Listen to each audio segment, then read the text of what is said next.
La nature, c'est notre lieu de vie, c'est comme une coupe de cheveux, comme le cutter, il faut l'entretenir. Bonjour, je suis Johanna Gallardo, je suis responsable de l'écosystème à la commission du film d'Île-de-France qui s'appelle Film Paris Région. Et je vais faire une interview cut. Cutter, pour moi, c'est rentrer dans une sobriété heureuse. Le mot sobriété peut faire peur, même dans les pratiques professionnelles. Or, on voit que dans nos secteurs du cinéma audiovisuel, on sait être sobre à des moments pour des raisons budgétaires, de temps, d'organisation. Finalement, une production responsable, c'est mettre aussi de la joie. Donc, ouais, voilà, une sobriété heureuse.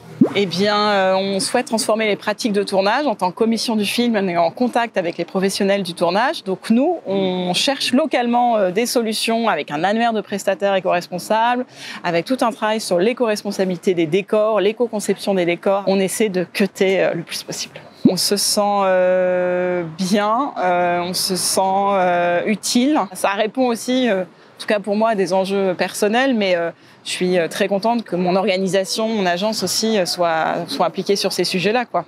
Pourquoi je cut? Mais parce qu'on n'a pas le choix. Il faut agir pour protéger la planète. Et en fait, quand on dit la planète, c'est très extérieur à soi, aux humains qu'on est, voire aux urbains. Et en fait, la planète, c'est nous, on la compose. Donc, même dans le cinéma, où on est un art et on peut être dans un secteur à part, il n'y a pas de raison qu'on s'empare de ces sujets-là.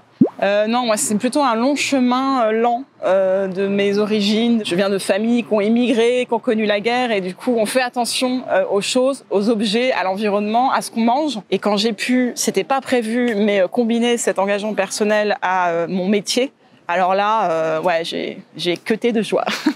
Non, on est à plusieurs et cuter, de toute façon, je trouve que c'est à plusieurs. Seul, on peut être découragé. À plusieurs, on a des idées. Tous les outils qu'on met en place au sein de la commission du film et même voilà, de réseaux de professionnels auxquels on appartient, c'est l'intelligence collective, c'est les gens qui sont allés chercher des bonnes solutions. Il faut qu'on accélère les politiques de transition environnementale, qu'on soit plus strict. Le Parlement vient d'annuler la loi sur les zones, les ZFE, voilà. Et je trouve ça dommage, impacter les tournages, parce que éviter que les camions diesel rentrent dans les grandes métropoles. Je trouve que ces décisions sont peut-être un peu dommageables et j'aimerais peut-être qu'on aille plus loin dans ce sens. Je pense que la chose la plus difficile, c'est de convaincre les décisionnaires politiques qu'il faut qu'on continue ces actions qui n'ont pas un effet waouh tout de suite. Donc il y a un travail de fond, de l'ombre, un peu ingrat aussi. Le prochain plan cut, c'est de travailler sur les costumes. On s'est rapproché de l'association des chefs décorateurs, l'AFCA, qui a aussi cuté avec vous. Donc on veut aussi sensibiliser la filière cinéma audiovisuel aux achats responsables, à l'utilisation éco-responsable des costumes.